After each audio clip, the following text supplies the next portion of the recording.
आज के लेक्चर में हम लोग स्टार्ट करने वाले हैं चैप्टर नंबर 18 और चैप्टर नंबर 18 है टेस्टिंग ऑफ हाइपोथेसिस। हाइपोथेसिस मतलब मफरूजा, बचपन में पढ़े होंगे ना। Yes sir. Yes sir. तो बेटा अजम्पशन, मफरूजा, शाबाश। तो बेटा ये जो एस्टिमेशन करते हैं वो ये तुम्हारा एक मफरूजा नहीं होता, एक अजम्पशन नहीं होती तुम लोगों की कि भाई Yes, sir. तुम लोग कहते हो कि Yes, sir. पॉपुलेशन मीन 50 से 55 तक है या 48 से 52 तक है या 70 से 80 के दरमियान है, मतलब कोई भी रेंज बता देते हो। तो बेटा ये आपकी तरफ से क्या एस्टिमेशन एक हाइपोथेसिस नहीं होता? Yes sir.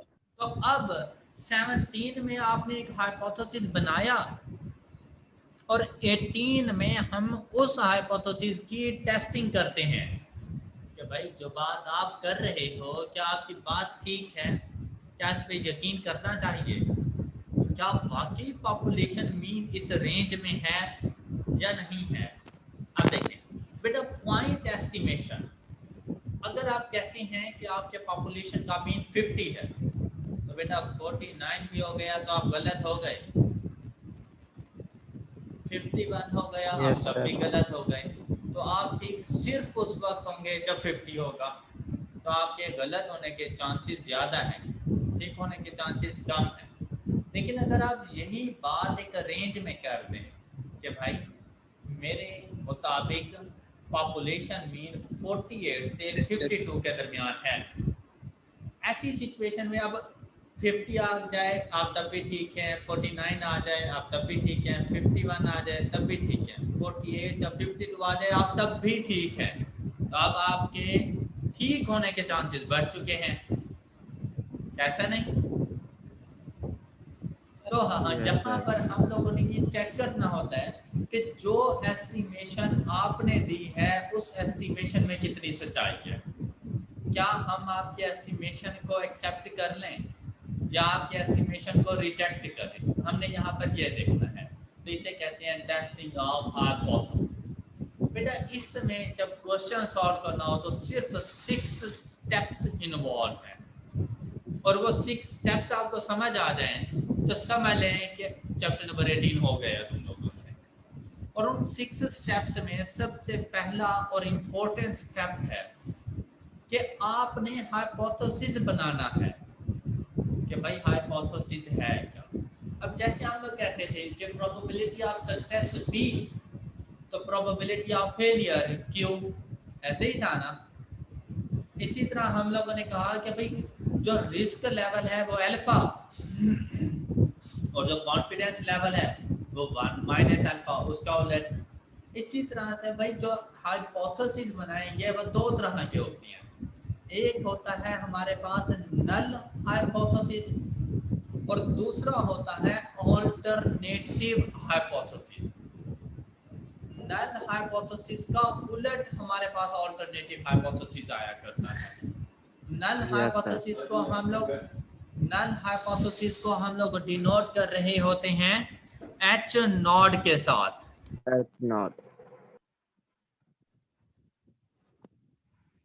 तो हम लोग अल्टरनेटिव हाइपोथेसिस को भी डिनोट कर रहे होते हैं H1 के साथ, या इसको HA के साथ भी डिनोट किया जा सकता है। नल हाइपोथेसिस को डिनोट करेंगे H नॉट के साथ। तो हम लोग ना दो हाइपोथेसिस बनाया करते हैं, एक नल हाइपोथेसिस और उसका बिल्कुल उलट कि अगर ये ना हुआ तो और क्या हो सकता है, तो उसे अल्टरनेटिव हाइपोथेसिस कहते हैं। तो नल हाइपोथेसिस के बारे में कहा गया है is a hypothesis that is to be tested for possible rejection under the assumption that it is true। तो ये नल हाइपोथेसिस की डेफिनेशन है। बेटा जब भी किसी के बारे में आपने कोई भी जजमेंट देनी हो तो उसकी बुराइयां ढूंढो कि उसमें बुराइयां क्या हैं। तो इसी वजह से नल हाइपोथेसिस की टेस्टिंग करनी है। आप ये ना देखो कि भाई इसको एक्सेप्ट करने की क्या क्या बातें हैं, आप ये ना देखो, आप ये देखो कि यार इसकी रिजेक्शन कैसे हो सकती है। और आपकी अजम्पशन ये हो कि भाई ये है ठीक, लेकिन क्या इसको रिजेक्ट किया जा सकता है? क्या इसको रिजेक्ट किया जा सकता है? मतलब ये बिल्कुल ऐसे ही है कि किसी आदमी के बारे में आपने बताना है कि यार ये सच्चा है या झूठा है। आवाम की नज़र में आपको लग रहा होता है कि यार ये बड़ा ईमानदार सच्चा बंदा है, आप भी वही सोचो कि यार ये ईमानदार ही है। लेकिन अब उसमें ये देखो कि यार लाइफ में, ज़िंदगी में कहीं ऐसा तो नहीं इसने कोई झूठ बोला हो, कोई बेईमानी की हो, तो इस चीज़ को देखना।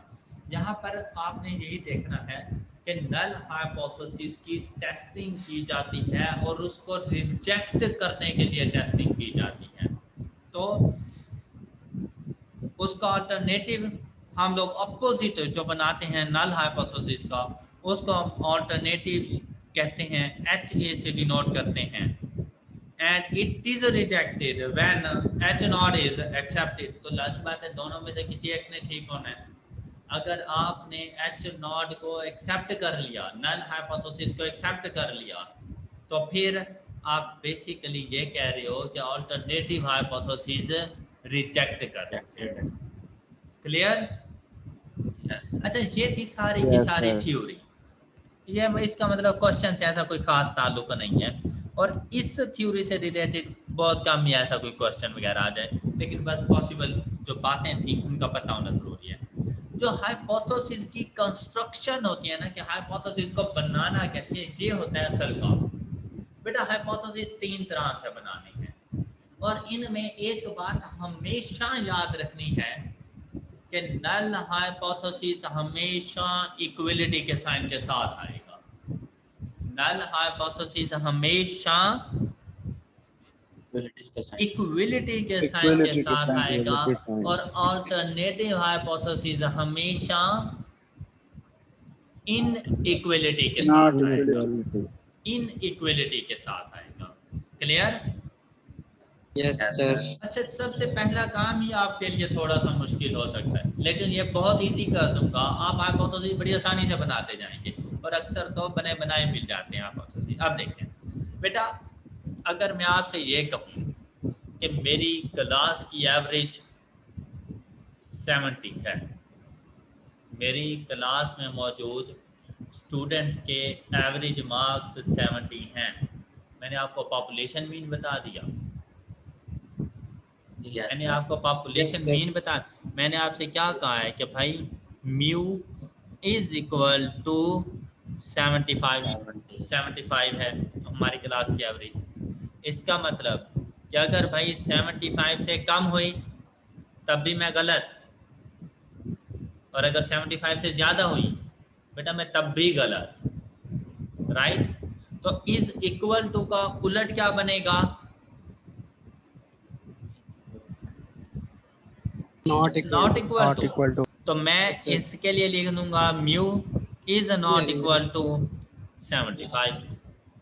तो इक्वलिटी के साथ नल हाइपोथेसिस, इनइक्वलिटी के साथ अल्टरनेटिव हाइपोथेसिस बन गए।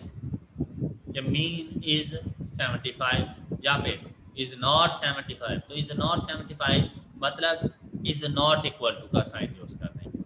लेकिन अगर मैं आपसे ये कहूँ the average marks of students of my class is at least 75, अब मैंने ये नहीं कहा is 75, मैंने नहीं कहा is 75, कहता तो इक्वलिटी पे चला जाता और उसका उलट बन जाता is not equal to।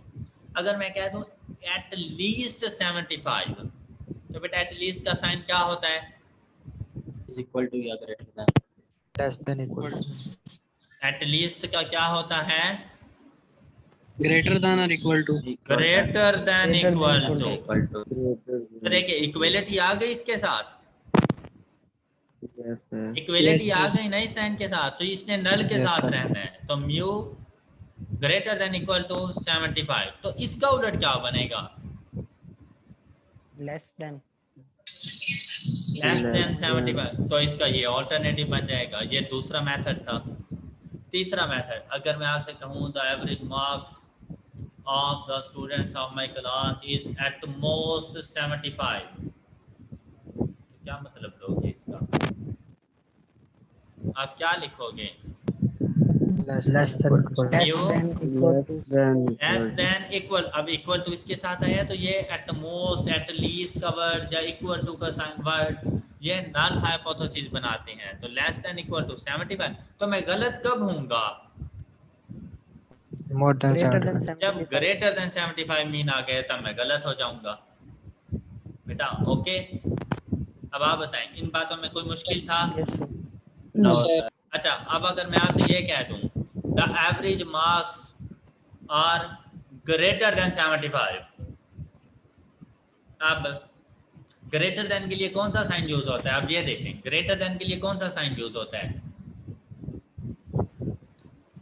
बताएं। सर ये जो ग्रेटर देन के लिए Last कौन सा वाला। साइन यूज होता है? ये वाला, तीसरे number, yes sir. Third yes number sir वाला। अब देखिए, ग्रेटर देन के साथ क्या इक्वलिटी है?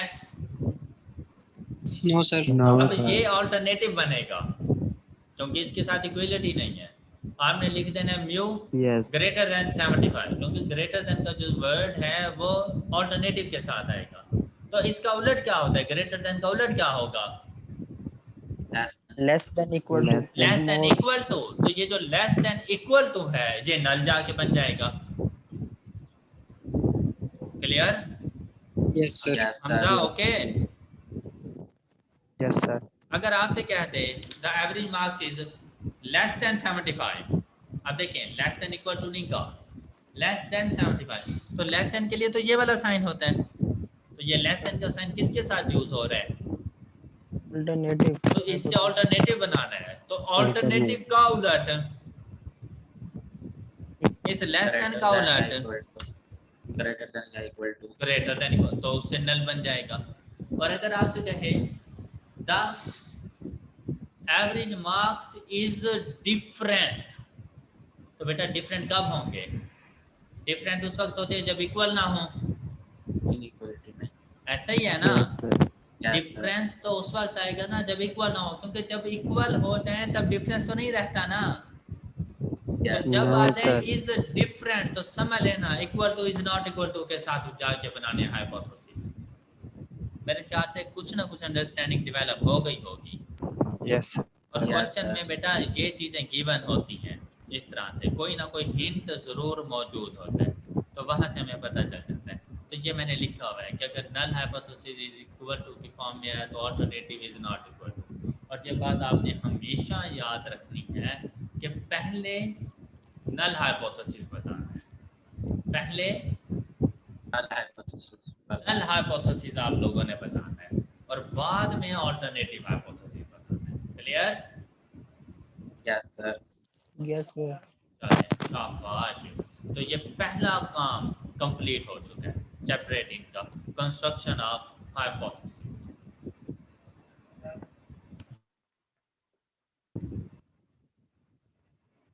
अब मैं ना स्टेप बाय स्टेप क्वेश्चन से भी आपको डाटा बताता जाता हूँ। ये देखें, ये इसके क्वेश्चंस हैं।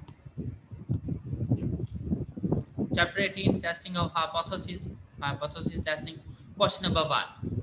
अब क्वेश्चन नंबर 1 पहले एक पता चले पूरा क्वेश्चन पढ़ लें, लेकिन अभी जितना पढ़ा है ना उससे रेलेवेंट चीज बताऊंगा। कहते हैं suppose that score of an aptitude test used for determining admission to graduate study in statistics are known to be normally distributed। तो बेटा ये जो एस्टिमेशन कर रहे होते हैं हम लोग या ये जो टेस्टिंग, तो ये नॉर्मल डिस्ट्रीब्यूशन के तहत चल रही होती है। सिमेट्रिकल कर्व बनाते हैं ना हम लोग, तो सिमेट्रिकल कर्व ही तो नॉर्मल डिस्ट्रीब्यूशन है। सिमेट्रिकल डिस्ट्रीब्यूशन को ही नॉर्मल डिस्ट्रीब्यूशन कहते हैं।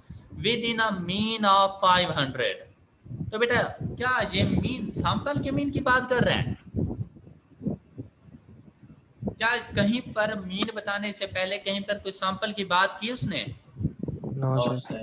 तो भाई No, sir. पॉपुलेशन मीन हुआ ना ये। yes sir Yes, sir. मतलब उसने म्यू की वैल्यू आपको बता दी कि ये 500 है।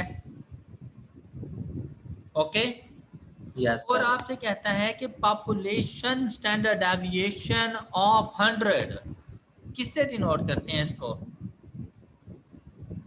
सिग्मा से। सिग्मा से। अब बेटा यहीं पे ही खुद सोच लेना चाहिए था कि पॉपुलेशन मीन अगर खुद से बता दिया है तो भाई आप उसे एस्टिमेट तो नहीं करवाएगा ना।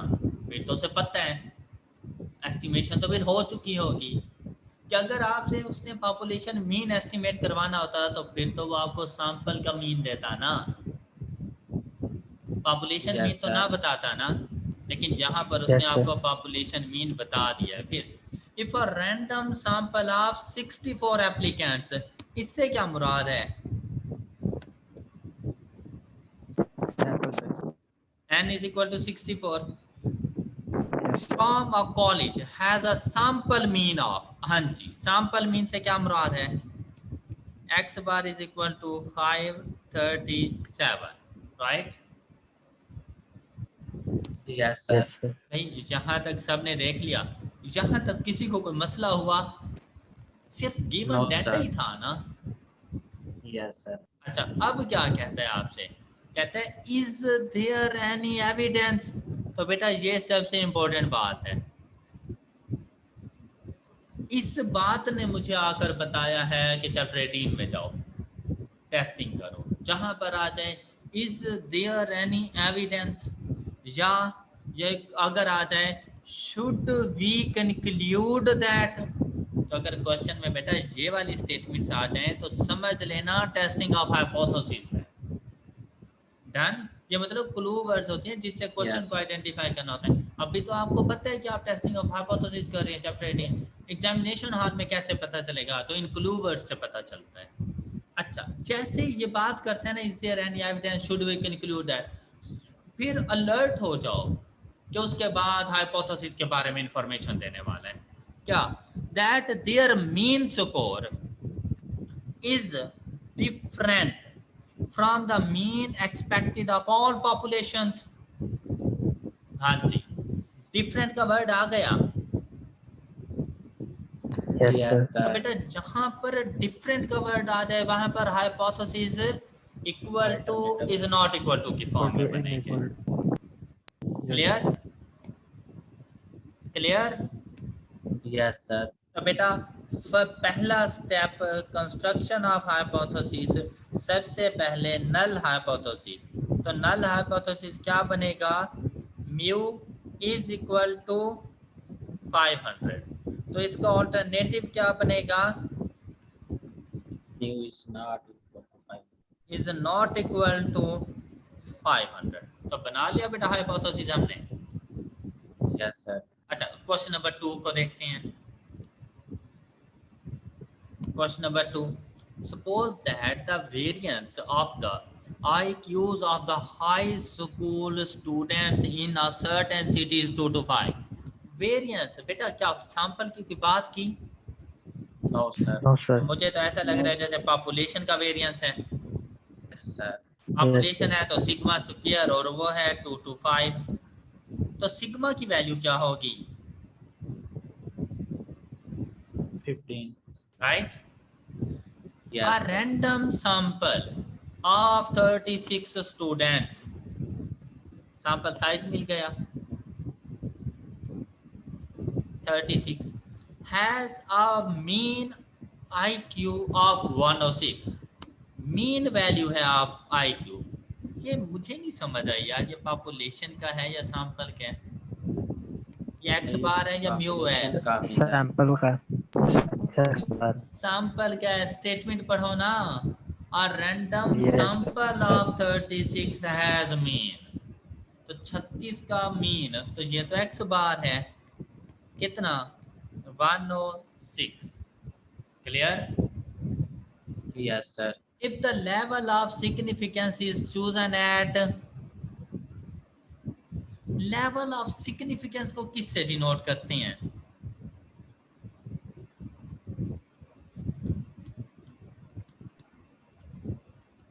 अल्फा से। रिस्क लेवल को नहीं कहा जाता था level of Yes, sir. Significance? Yes, sir. First question में गिवन था, ये देखें, ये गिवन था फर्स्ट क्वेश्चन में लेवल ऑफ सिग्निफिकेंस। तो हाइपोथेसिस बनाने के बाद जो दूसरा काम होता है वो लेवल ऑफ सिग्निफिकेंस लिख देना। डन? Yes, sir. Okay. तो लेवल ऑफ सिग्निफिकेंस आपके पास आया ये क्वेश्चन में गिवन होता है, तो इसके लिए मतलब परेशान होने की जरूरत। और अगर ना हो, इन केस ना हो, तो आपने 5% ही लेना है लेवल ऑफ सिग्निफिकेंस, मतलब 95% कॉन्फिडेंस इंटरवल लेना है आपने। Clear? Yes, sir. The IQ of the high school students in this city are higher than 100. IQ of high school students, sample क्या हुई? IQ की तो बात नहीं कर रहा ना, पूरे स्कूल के स्टूडेंट्स की IQ की बात कर रहे हैं, तो पॉपुलेशन की IQ की बात कर रहे हैं ना। Yes, sir. तो बेटा Yes, sir. देखें साइन कौन सा यूज कर रहा है?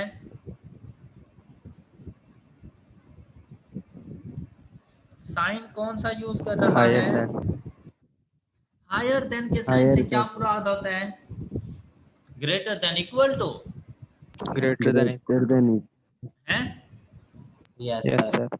पागल लोगों, सिर्फ ग्रेटर देन होता है। उसने Yes, कहा sir. हायर देन 100, तो बेटा ग्रेटर देन इक्वल टू थोड़ी ना होगा। Greater Yes, than sir. Equal to Yeah, तो उस sir. वक्त आता है जब यहाँ पे एटलीस्ट होता।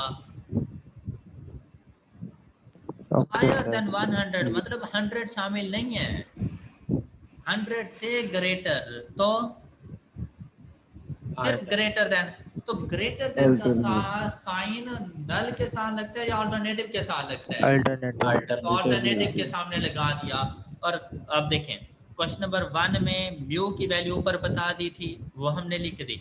और कभी कभी ऐसे होगा जहाँ पे हाइपोथेसिस बन रहा होगा, म्यू की वैल्यू वहीं पे दे देगा, तो यहाँ पर 100 आ गया। तो इसका उलट less than equal to Yeah, less 100, than equal वो to. नल हाइपोथेसिस बन जाएगा। Clear? Yes, Sir? sir. Great. हाँ जी। सर अगर एक लगा दे 100 लेस देन 100 और दूसरा वो उसके उलट डायरेक्ट लगा दें सर। हाँ उसका उलट जो भी होगा। Okay sir. जी। और सेकंड नंबर पे क्या लिख देना है? Level of significance 0.05। Done?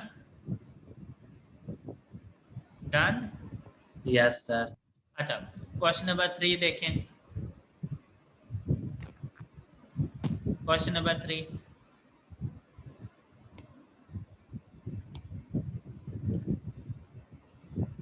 a random sample of 64 n is equal to, अब आपने इस तरह से 64 n अलग, म्यू और x बार अलग अलग नहीं लिखने वहां पे, ये तो आपको समझाने के लिए बस कर रहा हूँ। Soft drink machine has an average content of 21.9। मुझे नहीं समझ आई ये 21.9 क्या है, क्या आप मुझे बता So, सकते yeah, हो क्या है sample ये? meaner. क्या? Sample X meaner. bar. X bar, शाबाश, 21.9 decilitre with a standard deviation of 1.42। किसका स्टैंडर्ड डेविएशन? Sample का है. Sample. सिग्मा है या एस है? S. As, sir. शाबाश, good. Test the hypothesis that, कहता है इस हाइपोथेसिस को टेस्ट करो, भाई खुद बना के दे दिया है। तो यहाँ से पॉपुलेशन मीन का भी पता चल जाता है और उसने हाइपोथेसिस भी खुद से बना के दे दिया है। क्या? 2.2. अच्छा, अब मुझे ये बताओ बेटा, इज इक्वल टू के साथ हो तो कौन सा हाइपोथेसिस होता है? Null. Null. शाबाश। अगेंस्ट द अल्टरनेटिव हाइपोथेसिस, अब अल्टरनेटिव भी खुद बता रहे हैं।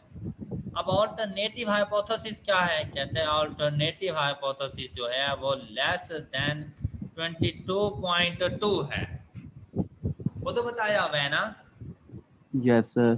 अच्छा, अब यहाँ पे ना थोड़ा सा इशू आ जाता है। बच्चा सोचता है कि यार अभी तो सर ने कहा था कि इज इक्वल टू अगर नल हो तो alternative is not equal to होगा, और अगर अल्टरनेटिव लेस देन हो तो जो नल होता है वो ग्रेटर देन इक्वल टू होता है। लेकिन यहाँ पर तो सारा सीन ही कुछ और है, ऐसा नहीं? Yes, sir. Yes, sir. Yeah, तो बेटा कोई डिफरेंट सीन नहीं है।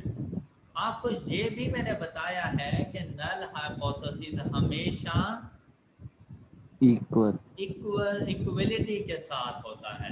तो बेटा ये इक्वल टू करने का मतलब कि भाई mu is equal to 22.2, mu की वैल्यू ये रखना। हमारा फोकस जा रहा है ऑल्टरनेटिव पर, ऑल्टरनेटिव लेस देन की फॉर्म में है। अब Yes, आप अपने नल हाइपोथेसिस को ग्रेटर देन इक्वल टू कर लो या सिर्फ इक्वल टू कर दो, बात एक ही है।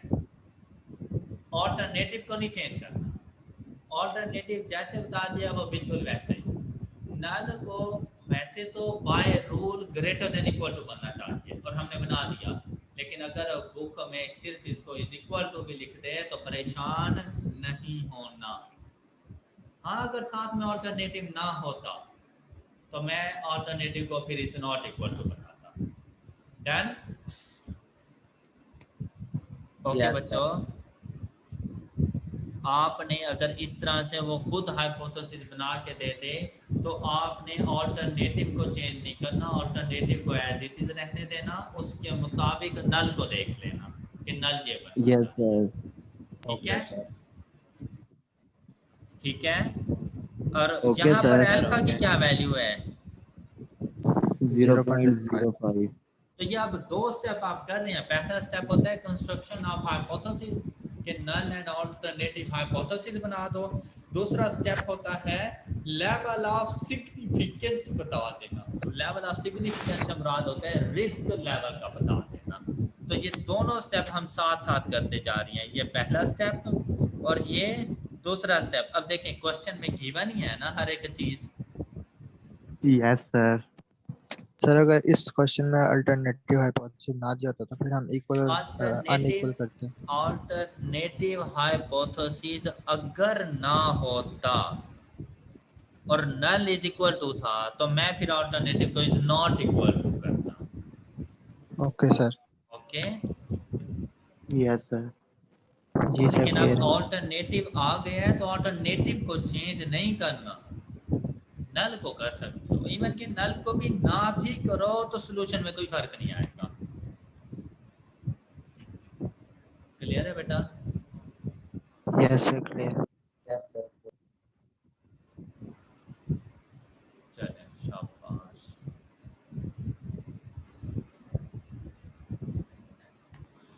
Next,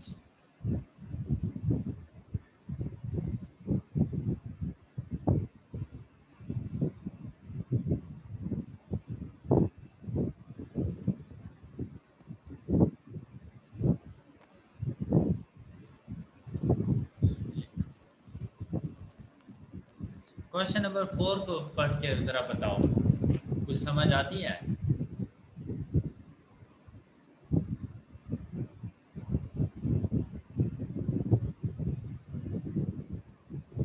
yes sir.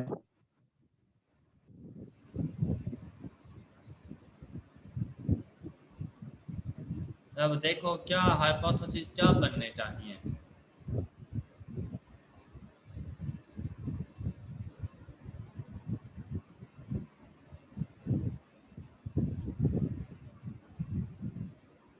Sir equal और नॉट इक्वल। हाँ जी, बाकी स्टूडेंट्स शाबाश बेटा शाबाश, जल्दी से।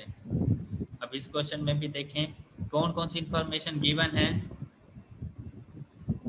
A manufacturer of detergent claim that the mean weight of a particular box of detergent is 3.25.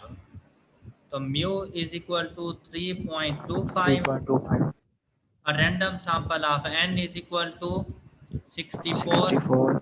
Sample के मीन की value X bar 3.238। Standard deviation sample का 0.117। अब क्या कहता है level of significance, sigma is equal to 0.01। Null hypothesis, null hypothesis, is there evidence that the average weight of box is different from 3.25? तो mu is equal to 3.25। तो different कब होंगे? जब इक्वल टू ना हो। Not equal to.